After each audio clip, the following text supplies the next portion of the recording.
سردار عالم از کاش غم واللہ چس محکم.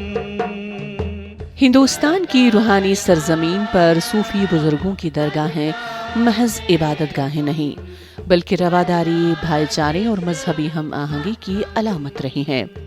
یہ مقدس مقامات ہر اس دل کے لیے کشش رکھتے ہیں جو امن کا پیغام سننا چاہتے ہیں. کشمیر سے لے کر کنیا کماری تک یہ درگاہیں ایک ایسے عقیدے کا استعارہ ہیں جہاں ذات، دھرم یا فرقے کی کوئی قید نہیں.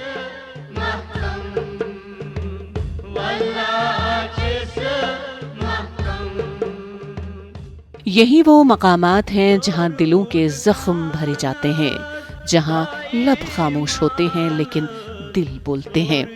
یہاں کی خاموشی میں بھی ایک دعوت ہے.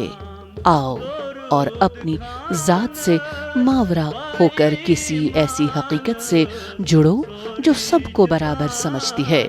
کولکتہ کے قلب میں واقع حضرت مولا علی شاہ رحمۃ اللہ علیہ کی 265ویں سالانہ قدیم درگاہ بھی اسی روایت کا تسلسل ہے.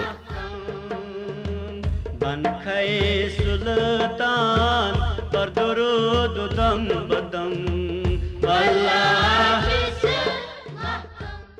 یہاں بہت سارا خاصیت ہے، ایک دو نہیں. ایسا ہے کہ یہ جو بابا ہیں مولا علی سرکار، حقیقت ہر دھرم کے لوگ یہاں آتے ہیں. اس سے ان کو فیض ملتا ہے، فائدہ ملتا ہے، اور ان کو ایک چاہت ہے. یہاں جب آتے ہیں ان کو سکون ملتی ہے. کوئی بیمار رہتا ہے تو یہاں سے غسل کا پانی لے آتا ہے، پلا دیتا ہے تو اس کو چنگائی مل جاتی ہے. بہت ٹائم پر شادی نہیں ہو پا رہی ہے، بیٹی کا رشتہ نہیں آ رہا ہے، تو یہاں پر آتے ہیں، منت کرتے ہیں، درخواست کرتے ہیں. اس کے بعد دیکھا گیا بہت جلد اس کی پھر رشتہ آ جاتی ہے. تو بہت سارا مطلب ہر مسئلہ کا حل یہاں سے ہوتی ہے. یہاں کیا یہ بہت سے ایسے درگاہ ہیں، اور یہ جو درگاہ والے ہوتے ہیں یہاں پر ہر دھرم کے لوگ آتے ہیں. ان کا خود کا کوئی دھرم نہیں ہوتا ہے، جیسے گرو کا کوئی دھرم نہیں ہوتا ہے، ہر دھرم کے لوگ ان کے پاس آتے ہیں. تو ویسے ہی مولا علی سرکار کی یہاں پر، اور یہ پیچھے طرف اگر دیکھا جائے تو مسلم بستی ہے، پر یہ بستی جو ہے پورا ہندو بستی ہے، اور اس ہندو بستی میں یہ مولا علی ہے. اور یہاں اکثر زیادہ سے زیادہ لوگ کی بھیڑ ہندوؤں کی ہوتی ہے.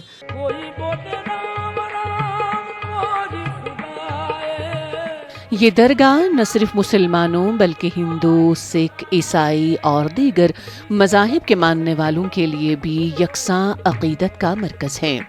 یہاں آنے والا ہر زائر کسی معجزے کی امید لیے، کسی دکھ کی دوا کی تلاش میں، یا محض روحانی سکون کی خاطر اس آستانے پر حاضری دیتا ہے.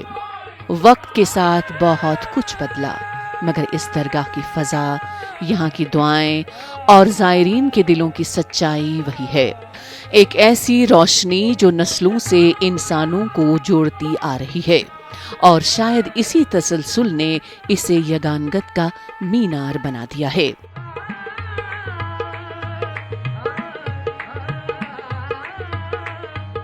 یہاں کی فضا میں دعا ہے، امید ہے، اور ایک ایسا جذبہ ہے جو ہجوم میں بھی تنہا دلوں کو سنبھال لیتا ہے. آج جب دنیا تیزی سے تقسیم کی طرف بڑھ رہی ہے، ایسے صوفی مراکز انسانیت کے لیے پناہ گاہ بن کر سامنے آتے ہیں. یہ ہمیں بتاتے ہیں کہ محبت کوئی مذہبی نظریہ نہیں بلکہ ایک عالمگیر سچائی ہے.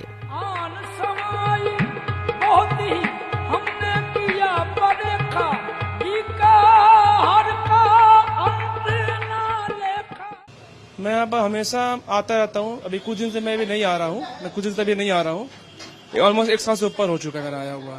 میں بہت تکلیف میں رہتا ہوں ہمیشہ، تو میں یہاں پر آتا ہوں، کچھ منت لے کے یہاں پر کچھ مرادیں لے کے آتا ہوں. یہاں پر پوری ہوتی ہے، یہاں پر میں نے دیکھا، وشواس ہوتی ہے. سب کو بولنا چاہتا ہوں کہ آپ سب یہاں پر آئیے اور یہاں پر اپنی جو بھی اچھا ہے یہاں پر بولیے، جلدی پوری ہو جائے گی. بالکل سبھی لوگ، سبھی دھرم، سبھی جاتی کے لوگ یہاں آتے ہیں شفا کے لیے، دعا کے لیے، اور سب کو یہاں سے فیض ملتی ہے. اس درگاہ سے سبھی کو فیض ملتا ہے. میں خود یہاں ریگولر آتا ہوں ڈیلی بیسس پہ، یہی سوچ کے یہاں سے دعا کرتا ہوں کہ آپ بارگاہ ربی میں میرے لیے دعا کر دیجیے اور انشاءاللہ ضرور ہمیں شفا ملتی ہے، ایسا کوئی سی نہیں ہے۔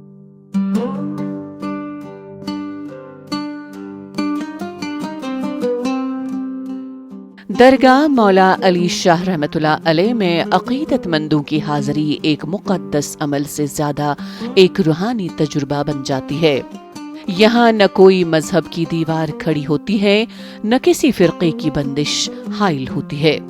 لوگ منتیں مانگتے ہیں، چادریں چڑھاتے ہیں اور دل کی مرادیں لے گلہائے عقیدت پیش کرتے ہیں۔ اس درگاہ کا دائرہ کسی مخصوص عقیدے تک محدود نہیں، بلکہ یہ ہندوستان کی گنگا جمنی تہذیب کا جیتا جاگتا مظہر ہے۔ یہاں کے مناظر میں وہ کہانیاں چھپی ہیں جو نسل در نسل سنائی جاتی رہی ہیں کہ کیسے کسی ماں کی فریاد سنی گئی، کیسے کسی لاچار نے آسرا پایا اور کیسے درگاہ کے احاطے میں انسانوں نے انسانیت کو پایا۔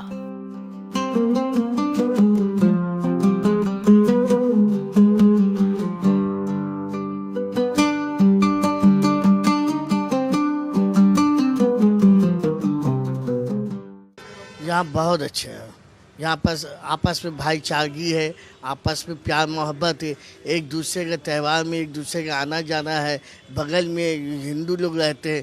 یہ تو مطلب کہ مولا علی مزار ہے، مطلب مسلم علاقہ میں نہیں، نن مسلم علاقے میں یہاں کوئی پریشانی نہیں ہے کہ ہندو کے علاقہ میں ہے تو پریشانی ہے، ایسا کچھ نہیں۔ مسلمان سے زیادہ ہندو لوگ غیر قوم آتے ہیں، فائدہ لینے کے لیے، اچھا چیز کے لیے آتے ہیں۔ ہندو لوگ پوچھتے ہیں، مسلمان لوگ دعا کرواتے ہیں، کوئی بیمار ہو جاتا ہے، بہت سیریس ہوتا ہے، اس کے لیے آتے۔ جس کے گھر میں جوان لڑکی ہے، شادی نہیں ہو رہا ہے، یا منت مانگ کے جاتے، شادی ہو جاتا ہے۔ جس کا اولاد نہیں ہو رہا ہے، 10 سال ہوئی اولاد نہیں ہو رہا ہے، وہ منت مانگ کے جاتے، ان کے دعا سے اللہ کا کرم سے اولاد گود بھر جاتا ہے۔ اور جو پڑھائی لکھائی والے اسٹوڈنٹ ہیں وہ لوگ بھی آتے ہیں، منت مانگتے، وہ لوگ بھی اچھے نمبر سے پاس ہو جاتے۔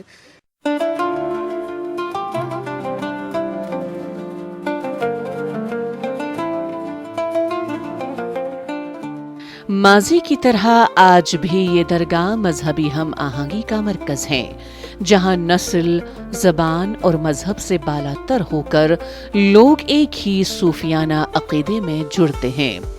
یہاں کا ہر لمحہ، ہر دعا، ہر خاموشی اسی بات کی گواہی دیتی ہے کہ روحانیت کی خوشبو سرحدیں نہیں مانتی اور عقیدے کا رنگ صرف انسانیت ہوتا ہے۔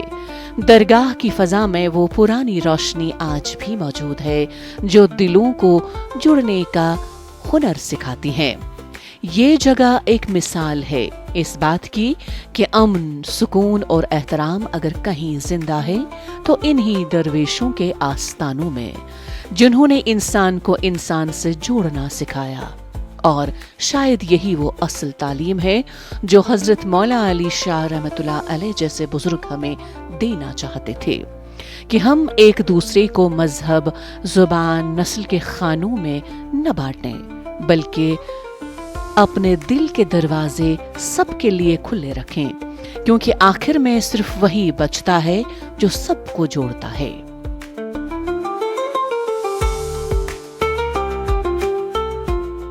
غم ہے جو تیری آنکھ کا منظر تلاش کر، گم ہے جو تیری آنکھ کا منظر تلاش کر، باہر جو کھو گیا ہے وہ اندر تلاش کر، جو تجھ کو تیری ذات سے باہر نکال دے، جو تجھ کو تیری ذات سے باہر نکال دے، دشتے جنوں میں ایسا قلندر تلاش کر۔